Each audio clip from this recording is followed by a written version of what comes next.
നമസ്കാരം. എല്ലാവർക്കും ഗീതാമൃതത്തിലേക്ക് സ്വാഗതം. നമ്മള് 20 ആഴ്ചകളായിട്ട്, അതായത് 5 മാസമായിട്ട് അനുസ്യൂതം തുടർന്നുകൊണ്ടിരിക്കുന്ന ഈ ഗീതാമൃതം ഭഗവാന്റെ അനുഗ്രഹത്തോടു കൂടി മുന്നോട്ട് പോകുന്നു. അപ്പൊ നമ്മള് എന്നത്തെയും പോലെ ഭഗവാന്റെ ദ്വാദശാക്ഷര മന്ത്രം, ഗണപതി ഭഗവാനെയും എല്ലാവരെയും ധ്യാനിച്ചുകൊണ്ട് നമുക്ക് തുടങ്ങാം. ഓം ഗം ഗണപതയേ നമഃ. ഓം നമോ ഭഗവതേ വാസുദേവായ. ഓം നമോ നാരായണായ. ഓം ശ്രീകൃഷ്ണ പരമാത്മനേ നമഃ.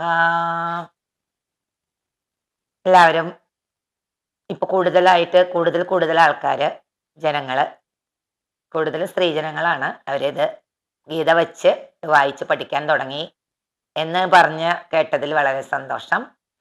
അപ്പോ എല്ലാവരും ഗീത പഠിക്കുക. ഗീത പഠിക്കുന്ന വീട്ടിലെല്ലാം ശ്രീദേവി വിളങ്ങിയിടും എന്നാണ് പറയണത്. ഗീത ബുക്ക് കയ്യിലുണ്ടെങ്കിൽ തന്നെ അതാണ്. പക്ഷെ ഗീത പഠിക്കും കൂടി ചെയ്താലോ? ഇപ്പൊ മക്കളെയൊക്കെ പഠിപ്പിക്കാനും ഗീതാ ക്ലാസ്സുകളൊക്കെ അടുത്ത അമ്പലങ്ങളിൽ ഉണ്ടെങ്കിലും വിടാനും ശ്രമിക്കുക എല്ലാവരും കേട്ടോ.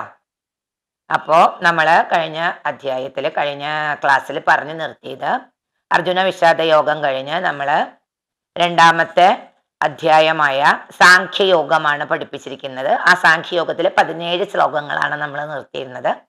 ഇന്ന് നമുക്ക് 18ാമത്തെ ശ്ലോകം തുടങ്ങാം.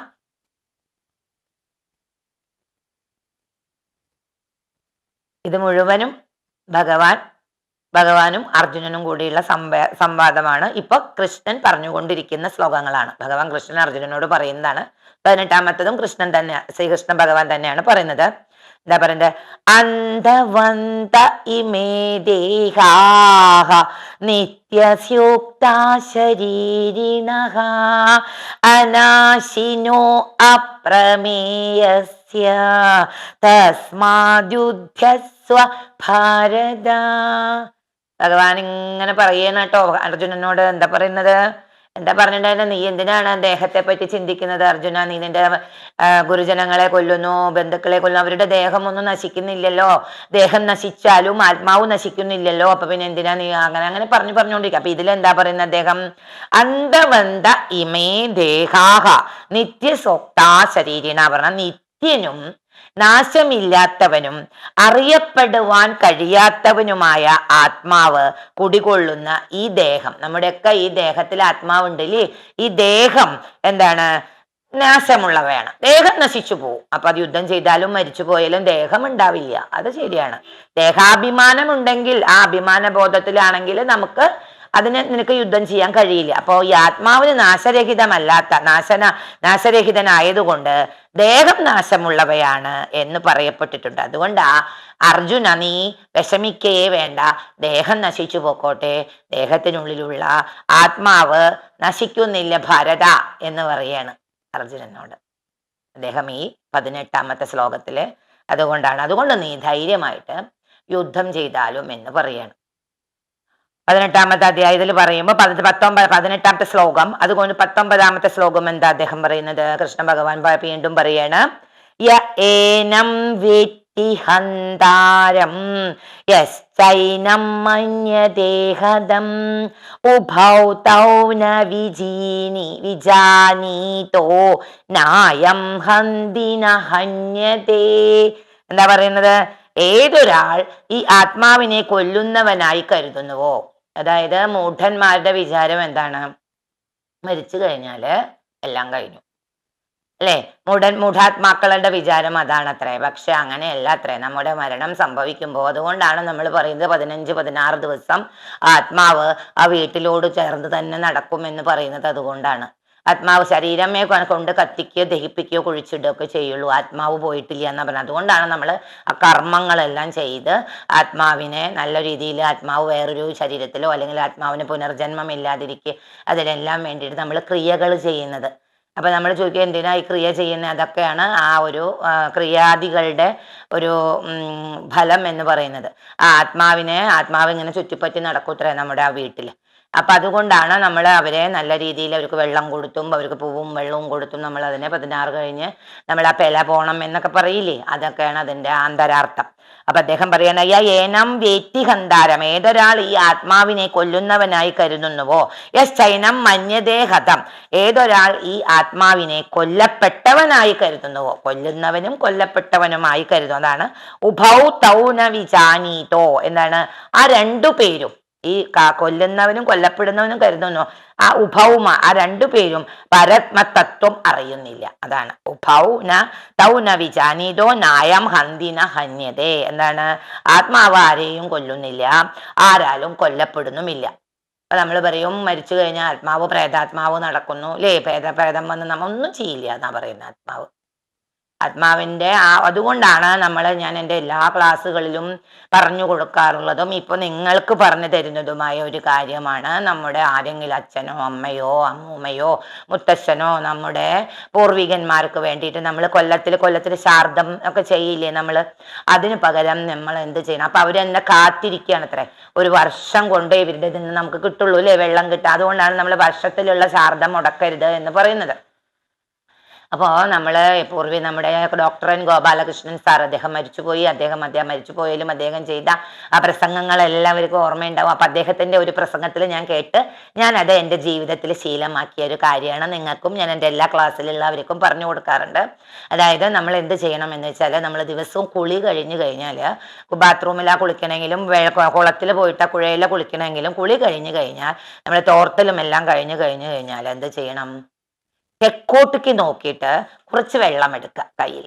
ഈ വെള്ളം കുറച്ച് എടുത്തിട്ട് തെക്കോട്ടേക്ക് നോക്കിയിട്ട് ഗംഗാച്ച യമുനാച്ച കാവേരിച്ച പിതൃപിണ്ഡം സമർപ്പയാമി പറയുക. അതല്ലെങ്കിൽ മാതാവ് മരിച്ചിട്ടാണെങ്കിൽ മാതൃപിണ്ഡം, വീണ്ടും വെള്ളം എടുത്ത് തെക്കോട്ടേക്ക് നോക്കിയിട്ട് ഗംഗേച്ച യമുനേച്ച കാവേരിച്ച മാതൃപിണ്ഡം സമർപ്പയാമി പിതൃപിണ്ഡം അങ്ങനെ പറയാം.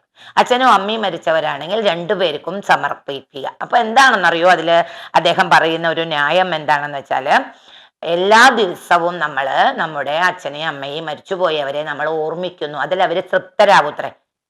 എല്ലാവരും എന്താ ചെയ്യാ, മരിച്ചു കഴിഞ്ഞാൽ നമ്മൾ പറയും ഇതൊക്കെ ഒരു മായയാണ്, നമ്മൾ പറയും ഓർക്കും, പിന്നെയൊക്കെ മറന്നു പോവല്ല ഒരു അല്ലേ, ഇടയ്ക്കിടയ്ക്ക് ആലോചിച്ച് സങ്കടപ്പെടുന്നുണ്ടെങ്കിലും മരിച്ചുപോയി, അവര് മരിച്ചുപോയി. അത് കഴിഞ്ഞ് പിന്നെ നമ്മൾ അവരുടെ ശാർദം എടുക്കുക, അങ്ങനെയുള്ള കാര്യങ്ങളെ ചെയ്യാറുള്ളൂ. അപ്പൊ ദിവസവും നമ്മൾ അവരെ ദിവസവും കുളി കഴിഞ്ഞ് ഏത് സമയത്ത് എവിടെയാണോ കുളി കഴിഞ്ഞത് ആ കുളിച്ചു കഴിഞ്ഞ് തിരിച്ചു വരുന്നതിന് മുമ്പ് ഇതൊരു നമ്മുടെ ജീവിതത്തിൽ ശീലമാക്കുക. തെക്കോട്ടേക്കുന്നു. അപ്പം എന്താണ്, ഗംഗാദേവി, ഗംഗാജലം, യമുന ജലം, കാവേരി ജലം നമ്മുടെ ഈ വെള്ളത്തിലേക്ക് നമ്മൾ ആവാഹിച്ചിട്ട് നമ്മൾ അവർക്ക് വേണ്ടി വെള്ളം കൊടുക്കുക. അപ്പൊ അവര് തൃപ്തി, അപ്പൊ അവർക്ക് എന്ത് മാത്രം സന്തോഷം ഉണ്ടാവും അല്ലേ, ദിവസവും നമ്മൾ അവരെ ഓർക്കുകയാണ് എന്ന് പറയുമ്പോൾ. അതാണ് അപ്പൊ ആത്മാവിനെ സന്തോഷിപ്പിക്കാൻ നമുക്ക് ചെയ്യാവുന്ന കാര്യമാണ്. അപ്പൊ ഇവിടെ കൃഷ്ണൻ ഇത് പറഞ്ഞപ്പോൾ എനിക്ക് ഓർമ്മ വന്നു എന്നേ ഉള്ളൂ നിങ്ങൾക്ക് പറഞ്ഞു തരാനായിട്ട്. അദ്ദേഹം പറയുകയാണ്, ഏതൊരാൾ ആത്മാവിനെ കൊല്ലുന്നവനായി കരുതുന്നുവോ, ഏതൊരാൾ ഈ ആത്മാവിനെ കൊല്ലപ്പെട്ടവനായി കരുതുന്നുവോ, ആ രണ്ടു പേരും പരമതത്വം അറിയുന്നില്ല അർജുന. ആത്മാവ് ആരെയും കൊല്ലുന്നില്ല, ആരാലും കൊല്ലപ്പെടുന്നുമില്ല. അപ്പൊ ഈ ഒരു ശ്ലോകത്തിൽ നിന്നാണ് എനിക്കിത് നിങ്ങൾക്ക് പറഞ്ഞു തരാനായത്. ഞാൻ അദ്ദേഹം പറഞ്ഞ അദ്ദേഹത്തിന്റെ സ്പീച്ച് കേൾക്കാൻ ഇടയായ അന്നു മുതൽ ഞാൻ പ്രാവർത്തികമാക്കിക്കൊണ്ടിരിക്കുന്നതാണ്. എൻ്റെ അച്ഛനാണ് മരിച്ചിരിക്കുന്നത്. അപ്പൊ ഞാൻ എല്ലാ ദിവസവും കുളി കഴിഞ്ഞാൽ തെക്കോട്ട് നോക്കി ബാത്റൂമിലാണ് കുളിക്കുക. അപ്പൊ അവിടെ നിന്ന് നമ്മൾ ചെയ്ത ശീലമായി. ആധ്യാത്മിക ക്ലാസ്സുകളിൽ എല്ലാവർക്കും ഞാനിത് പറഞ്ഞു കൊടുത്തു. അവരും ഇപ്പോൾ എൻ്റെ സ്റ്റുഡൻസ് എല്ലാവരും അത് ചെയ്യുന്നുണ്ട്. നിങ്ങൾക്കും ചെയ്യാം, ഇത് കേൾക്കുന്ന നിങ്ങൾക്കും ചെയ്യാം.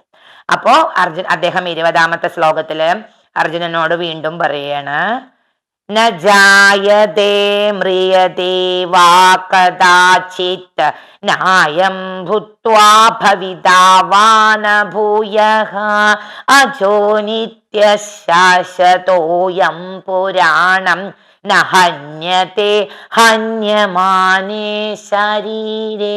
എന്താ പറയുന്നത് അദ്ദേഹം 20ാമത്തെ ശ്ലോകത്തില്, ന ജായതേ മ്രിയതേ വാ കദാചിത്, ആത്മാവ് ഒരിക്കലും ജനിക്കുന്നില്ല, മരിക്കുന്നുമില്ല, ഉണ്ടായിട്ടു പിന്നെ ഇല്ലാതാകുന്നുമില്ല എന്നാണ് പറയുന്നത്. ന ജായതേ മ്രിയതേ വാ കദാചിത് നായം ഭൂത്വാ ഭവിതാ വാ ന ഭൂയ, എന്താ ഇല്ലാതാകുന്നുമില്ല, പിന്നെന്താണ് അജോ നിത്യ ശാശ്വതോയം, ശാശ്വതമായിട്ട് ജന്മരഹിതനും നിത്യനും ശാശ്വതനുമായ ആത്മാവ് ശരീരം നശിക്കുമ്പോഴും നശിക്കുന്നില്ല അർജുന എന്ന് പറയാണ്.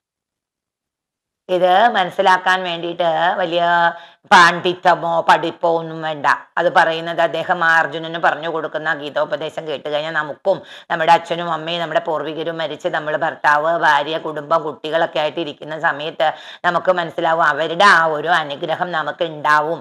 എന്തുകൊണ്ടാണ്? ശരീരമേ പോയിട്ടുള്ളൂ അല്ലേ, ആത്മാവ് നമ്മൾ പറയില്ല നമ്മുടെ അമ്മ എപ്പോഴും നമ്മുടെ കൂടെയുണ്ട്, അല്ലെങ്കിൽ നമ്മുടെ അച്ഛൻ എപ്പോഴും നമ്മുടെ കൂടെയുണ്ട്. ഏതൊരു ഘട്ടത്തിലും അച്ഛനെ സ്മരിക്കും, നമ്മൾ അമ്മയെ സ്മരിക്കുന്നവരും. അതെന്താണ്? അവരുടെ അനുഗ്രഹം നമുക്ക് കിട്ടും. അപ്പൊ അവരുടെ ഉള്ളിൽ ഞാൻ നേരത്തെ പറഞ്ഞു തന്ന പോലെ നിങ്ങൾ എല്ലാ ദിവസവും ഡെയിലി ചെയ്യേണ്ട ആ ഒരു കർമ്മം ചെയ്യുമ്പോൾ അവരുടെ മനസ്സ് സന്തോഷിക്കും.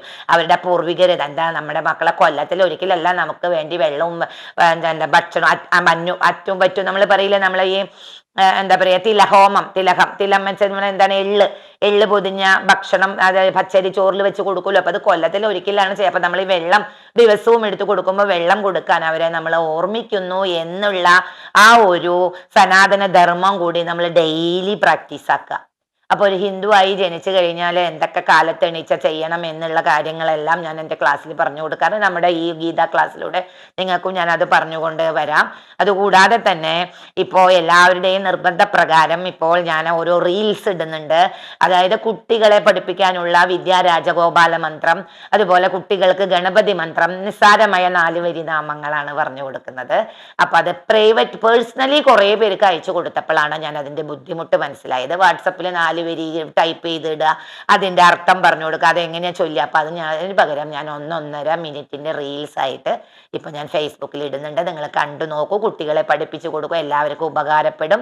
അത് എഴുതിയെടുക്കുക, പഠിക്കുക. കുറേ അധികം ആൾക്കാർക്ക് അത് വളരെ സന്തോഷവും വളരെ കുട്ടികളെ പഠിപ്പിക്കാനും അങ്ങനെ കുറേ ഫോണുകളൊക്കെ എനിക്ക് വന്നിരുന്നു. അപ്പൊ അതെല്ലാവരും എന്നെ കൊണ്ടാകുന്ന വിധത്തിൽ എന്തെല്ലാം സമൂഹത്തിന് ചെയ്യാൻ പറ്റുമോ അതെല്ലാം അറിയാവുന്ന നാമങ്ങളെല്ലാം പറഞ്ഞു കൊടുക്കുകയാണ്. എല്ലാവർക്കും ഇത് ഞാൻ ചെയ്ത് ശീലിച്ച് അത് പ്രാവർത്തികമാക്കിയതിനു ശേഷം മാത്രമേ ഞാൻ ഒരാൾക്ക് പറഞ്ഞു കൊടുക്കാറുള്ളൂ. അനുഭവങ്ങളും അങ്ങനെ തന്നെയാണ്. അപ്പോൾ ഇപ്പോൾ ഞാൻ നേരത്തെ പറഞ്ഞു തന്ന ആ ഒരു കാര്യവും നിങ്ങൾ കുളി കഴിഞ്ഞു കഴിഞ്ഞാൽ ബാത്റൂമിൽ നിന്നിട്ടാണെങ്കിലും കുളത്തിലാണെങ്കിലും പുഴയിലാണെങ്കിലും എവിടെ വേണം കുളിക്കുന്ന ദിവസവും നിങ്ങളത് പ്രാവർത്തികമാക്കിക്കോളൂ. വളരെ എഫക്റ്റാണ്. നമ്മുടെ കുട്ടികൾക്കും നമുക്കും എല്ലാം അത് വളരെ അനുഗ്രഹമാണ്. പൂർവികന്മാരുടെ അനുഗ്രഹം കിട്ടാന്ന് പറഞ്ഞാൽ അല്ലേ, നമ്മൾ പറയില്ലേ കാരണവന്മാരുടെ അനുഗ്രഹം വേണം, അല്ലെങ്കിൽ അവരുടെ ശാപം നമുക്ക് കിട്ടാൻ പാടില്ല, അതിനാണ് നമ്മൾ ശാർദമെല്ലാം ചെയ്യണം എന്നൊക്കെ പറയുന്നത്.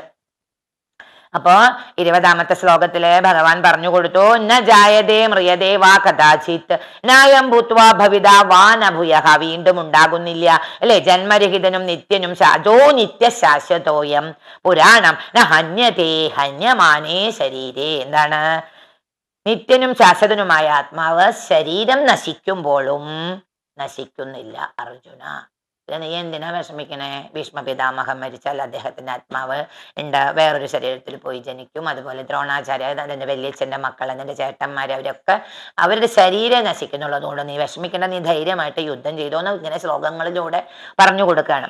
21ാമത്തെ ശ്ലോകത്തിൽ ഭഗവാൻ പറയാണ്, വേദാവിനാശിനം നിത്യം യ ഏനമജമവ്യയം കഥം സ പുരുഷ പാർത്ഥ കം ഘാതയതി ഹന്തികം. എന്താ അദ്ദേഹം പറയുന്നത്? ഹേ പാർത്ഥ. ആരാണ് പാർത്ഥൻ? അർജുനന്റെ വേറൊരു പേരാണ്. ഹേ പാർത്ഥ, ഏതൊരുവൻ ഈ ആത്മാവിനെ, അതാണ് വേദാവിനാശിനം നിത്യ യ ഏനമജമവ്യയം, ഏതൊരുവൻ ഈ ആത്മാവിനെ നാശമില്ലാത്തവനും നിത്യനും ജന്മരഹിതനും ക്ഷയമില്ലാത്തവനും, ക്ഷയം പറഞ്ഞാൽ എന്താ? നശിക്കാത്തവൻ. ക്ഷയിച്ചു പോവാ പറഞ്ഞാൽ പോവും, പിന്നെ അത് ഉണ്ടാവില്ല. ക്ഷയമില്ലാത്തവനും ആണെന്ന് അറിയുന്നവൻ ആരാണോ ആ വ്യക്തി ആരെ എങ്ങനെ വധിക്കുമെന്നാണ് നീ പറയുന്നത്. നീ ഇപ്പൊ ഇവിടെ ഇരുന്ന് തളർന്നിരുന്ന് പറയണ്ടേ എനിക്ക് വധിക്കാൻ പറ്റില്ല, എന്റെ ഗാന്ധീവം ഞാൻ വെക്കുകയാണ്, എനിക്ക് തളരുന്നു കൃഷ്ണ ഭഗവാനെ എന്ന് പറയുന്നു. അപ്പൊ അങ്ങനെയുള്ള ഒരാളെ ആര് കൊല്ലുന്ന പറയുന്നേ? എങ്ങനെ കൊല്ലുന്ന പറയണേന്ന്. അപ്പൊ അർജുനന് മനസ്സിലേക്ക് ഭഗവാൻ ഒരു പ്രത്യാശ കൊടുക്കുകയാണ്, ഒരു ആത്മഫലം കൊടുക്കുകയാണ്. ശരിക്കും പറഞ്ഞു കഴിഞ്ഞാല് ഈ നമ്മുടെ ഗീത എന്ന് പറഞ്ഞു കഴിഞ്ഞാൽ പേഴ്സണാലിറ്റി ഡെവലപ്മെന്റിന് പറ്റിയ ഒരു ഗ്രന്ഥമാണ് നമ്മുടെ. ഹിന്ദുക്കൾക്ക് മാത്രമല്ല കേട്ടോ വായിക്കുക ഗീത വായിച്ചിട്ട് എത്രയോ റഷ്യൻ ശാസ്ത്രജ്ഞന്മാരും അമേരിക്ക ലണ്ടൻ പോലുള്ള കേംബ്രിഡ്ജ് യൂണിവേഴ്സിറ്റിയിലൊക്കെ ഈ ഭഗവത്ഗീത അവരുടെ ഒരു കുട്ടികളുടെ പാഠവത്തിലാക്കാൻ ചേർക്കാനായിട്ടുള്ള ഒരു ശ്രമം നടക്കുന്നുണ്ട് അത്രേ. അതിലൊരു എക്സാമ്പിള് നിങ്ങൾ അമൃത ടി വിയില് കുട്ടികളുടെ ഒരു രാമായണ കഥാഖിസിലും ഒക്കെ നിങ്ങൾ കണ്ടിട്ടുണ്ടായിരിക്കും. ശ്രേഷ്ഠ ഭാരതം, അതൊക്കെ എത്ര നല്ല സനാതന ധർമ്മമാണ് ചെയ്യുന്നത് അല്ലെ. അതിൽ പറയുന്നു കുട്ടികളുടെ ഓരോ ഗീതയുടെ ഒക്കെ ശ്ലോകങ്ങളൊക്കെ ചൊല്ലി കഴിയുമ്പോൾ പറയാണ് അവരൊരു ജഡ്ജ് അവർ പറയുന്നു, ആ മാഡം പറയാണ്, ഞങ്ങളുടെ ഭാഗത്ത് നിന്ന് ഒരു കുട്ടി റഷ്യയിലോ അമേരിക്ക കേംബ്രിഡ്ജിൽ എവിടേക്കോ ഇപ്പൊ ഒക്കെ കുട്ടികൾ പോവാണല്ലോ. നമ്മുടെ നാട്ടിലൊന്നും ആർക്കും നിൽക്കണ്ട, പഠിക്കണ്ട. കാരണം എന്താ, എല്ലാവരും കാനഡ, ഓസ്ട്രേലിയ, UK പഠിച്ചു പോവാണ്. പണ്ടൊക്കെ നളന്ദ, തക്ഷശില തുടങ്ങിയ നമ്മുടെ എന്താ പറയാ ഇത്രയും മഹത്തായ ആ കാശി വാരണാസിയിലൊക്കെ ഉള്ളിരിക്കുന്ന അത്രയും സർവകലാശാലയിലേക്ക് വിദേശങ്ങളിൽ നിന്ന് പഠിക്കാൻ ഇപ്പോഴും വന്നുകൊണ്ടിരിക്കുന്നുണ്ട്. നമ്മുടെ മഹത്വം മനസ്സിലാക്കാൻ ഇപ്പോൾ ആർക്കും സംസ്കൃത ഭാഷ വേണ്ട. എല്ലാവരും എന്താണ് ഓസ്ട്രേലിയ, കാനഡ പോലുള്ള ഭാഗങ്ങളിലേക്ക് മൈഗ്രേറ്റ് ചെയ്തുകൊണ്ടിരിക്കുകയാണ് നമ്മുടെ ഇന്ത്യൻസ്. ആ ഒരു ഇന്ത്യന്റെ അനുഭവം ഒരു പോയ ആളോട് പറയുകയാണത്രേ. അതുവരെ ആ കുട്ടി ഈ വക ക്ലാസ്സിലോ ഇവരോട് ഒന്നും ചോദിച്ചില്ല. അവിടെ ചെന്ന് കഴിഞ്ഞപ്പോ അവൻ അവിടുന്ന് ഫോൺ വിളിച്ച് ചോദിക്കത്രേ, ഭഗവത്ഗീതയിലെ ശ്ലോകങ്ങളുടെ അർത്ഥം പറഞ്ഞു തരൂ മാം എന്ന് പറഞ്ഞു അത്രേ. അപ്പൊ ഇവർക്ക് ഭയങ്കര അത്ഭുതമായിത്ര. ഇവിടുന്ന് പോകുമ്പോ ഇതൊന്നും ചോദിക്കാത്തവൻ അവിടെ പോയിട്ട് അപ്പൊ അവിടെ ചെന്നപ്പോ അവര് ചോദിച്ചു ഇത്ര എവിടുന്നാ വരുന്നത് ചോദിച്ചപ്പോ ഇന്ത്യയിൽ നിന്നാണ് വന്നത് പറഞ്ഞപ്പോ ഇന്ത്യ എന്ന് കേട്ടപ്പോ ചോദിച്ചു ഇത്രേ ഭഗവത്ഗീത ശ്ലോകം അറിയോന്ന്. ഇവൻ ഇവിടുന്ന് പോയവനൊന്നും അറിയുന്നില്ല. അപ്പൊ അദ്ദേഹം പറഞ്ഞു ഇത്ര, പ്രൊഫസർ പറഞ്ഞു ഇത്ര, നീ അത് പോയി പഠിച്ചിട്ട് നാളെ പറഞ്ഞു വാ, പഠിച്ചിട്ട് വാ നാളെ അതിന്റെ ശ്ലോകത്തിന്റെ അർത്ഥം. അപ്പൊ അവൻ അത്യാവശ്യം വന്നു. ആലോചിച്ച് നോക്കൂ, നമ്മുടെ സനാതന ധർമ്മം, നമ്മുടെ ഭഗവത്ഗീത ഒരു എന്താ പറയുക പേഴ്സണാലിറ്റി ഡെവലപ്മെന്റിനും കൂടി ഇവിടെ ഉപയോഗിക്കുന്ന. അപ്പൊ നോക്കൂ, ഇതിലെ ഓരോ വാചകം ഇപ്പൊ ഞാൻ നിങ്ങൾക്ക് ഓരോ ശ്ലോകങ്ങളായിട്ട് അർത്ഥം പറഞ്ഞ പല പ്രാവശ്യം പറഞ്ഞു തന്നിട്ടുണ്ട്. 4 വരി ശ്ലോകത്തിന് നമുക്ക് 1 ദിവസമോ 2 ദിവസമോ വ്യാഖ്യാനിക്കാനുള്ള ആ ഓരോ പദത്തിൽ നിന്നും നമുക്ക് എടുക്കാനുണ്ട്. നമ്മൾ വളരെ സിമ്പിൾ ആയിട്ട് നമ്മൾ സാധാരണ ജനങ്ങൾക്ക് മനസ്സിലാക്കുന്ന വിധത്തിലാണ് പറഞ്ഞു വരുന്നത്. അപ്പൊ നമുക്ക് ഇന്ന് ഈ 21ാമത്തെ ശ്ലോകത്തോടു കൂടി നമുക്ക് നിർത്താം അല്ലെ. വേദവിനാശിനം നിത്യം ന ഏജം അവ്യയം കഥം സ പുരുഷ പാർത്ത കം കഥയന്തി. എന്താ പാർത്ത? ഏതൊരുവൻ ആത്മാവിനെ നാശമില്ലാത്തവനും നിത്യനും ജന്മരഹിതനും ക്ഷയമില്ലാത്തവനുമാണെന്നറിയുന്നുവോ ആ വ്യക്തി ആരെ കൊല്ലുന്ന പറയുന്നത്, എങ്ങനെ കൊല്ലുന്ന പറയുന്നതെന്ന് ഭഗവാൻ ചോദിക്കും. ഇതൊക്കെ കേട്ടിട്ട് അർജുനന് കുലുക്കൊന്നും ആയിട്ടില്ല കേട്ടോ. കുറേ ശ്ലോകങ്ങൾ അദ്ദേഹത്തിന്റെ തന്നെ കൃഷ്ണന്റെ ആ സാഖ്യയോഗത്തിലെ കൃഷ്ണൻ, ശ്രീകൃഷ്ണ പരമാത്മാവ് തന്നെയാണ് കൂടുതൽ അദ്ദേഹത്തിന്റെ ശ്ലോകങ്ങളാണ് ഇതിൽ കാണുന്നത് മുഴുവൻ. അപ്പോ അതുകൊണ്ടാണ് നമ്മൾ പറയുന്നത് എല്ലാ ഭഗവാൻ ശ്രീ പരമേശ്വരൻ, ബ്രഹ്മാവ്, വിഷ്ണു ഒക്കെ ഉണ്ടെങ്കിൽ നമ്മൾ ശ്രീകൃഷ്ണനെയാണ് കൂടുതൽ എല്ലാവർക്കും അല്ലെ. കൃഷ്ണനെ ഭജിക്കൂ എന്ന് പറയുന്നത് കാരണം കൃഷ്ണന്റെ ഉപദേശത്തിൽ നിന്നാണ് ഭഗവത്ഗീത ഉണ്ടായത്. അതുകൊണ്ടാണ് ശ്രീകൃഷ്ണ പരമാത്മാവിനെ എല്ലാവർക്കും ഭഗവാൻ ഈ ഭാഗത്തെല്ലാം ചുറ്റി നടക്കുന്നുണ്ടാവും എന്ന് പറയാ. നമ്മൾ കൃഷ്ണ കഥകൾ പറഞ്ഞു കൊടുക്കുമ്പോൾ, കൃഷ്ണനാമങ്ങൾ പറയുമ്പോൾ എല്ലാം ഭഗവാന് ഏറ്റവും ഇഷ്ടമാണ് അത്രേ. ഭഗവത്ഗീതയിൽ അദ്ദേഹം പറയുന്നുണ്ട്, എൻ്റെ നാമങ്ങൾ ആര് ചൊല്ലുന്നുവോ, എൻ്റെ കഥകൾ ആരൊക്കെ പറഞ്ഞു കൊടുക്കുന്നുവോ, ഇവര് രണ്ടുപേരുമാണ് എൻ്റെ ഹൃദയത്തിൽ അവരുണ്ടാവും എന്ന് പറയാണ്. നോക്കൂ, ഇത്ര നല്ല ആ ഒരു മഹത്തായ സംസ്കാരം അല്ലേ. അപ്പൊ ഭഗവാൻ ഞാൻ അദ്ദേഹത്തിന്റെ നാമം ചൊല്ലുന്നു. അതുപോലെ തന്നെ കൂടുതൽ അമ്പലങ്ങളിൽ, കൂടുതൽ മതപഠനശാലകളിലേക്ക് ക്ലാസ് എടുക്കാൻ പോകാനുള്ള ഒരു അനുഗ്രഹം തന്നിരിക്കുന്നു. ഇതുപോലുള്ള യൂട്യൂബുകളിൽ അദ്ദേഹത്തിന്റെ ഗീതാമൃതം ചൊല്ലാനുള്ള ഒരു അനുഗ്രഹം തന്നിരിക്കുന്നു. എല്ലാം ഭഗവാന്റെ അനുഗ്രഹ. ഒരിക്കലും നമുക്ക് പറയാൻ പറ്റില്ല ഇത് ഞാൻ ചെയ്യുന്നു, ഞാൻ എന്ന ഭാവം വരാതിരിക്കട്ടെ ഭഗവാനെ എന്ന് പറഞ്ഞുകൊണ്ട് ഇന്നത്തെ ഗീതാമൃതം. അപ്പൊ ഇന്ന് നിങ്ങൾക്ക് കഥ എന്ന് പറയുന്ന കഥ പറഞ്ഞിട്ടില്ല എങ്കിലും ഒരു കാര്യം കൂടി ഞാൻ പറഞ്ഞു തന്നിരുന്നു.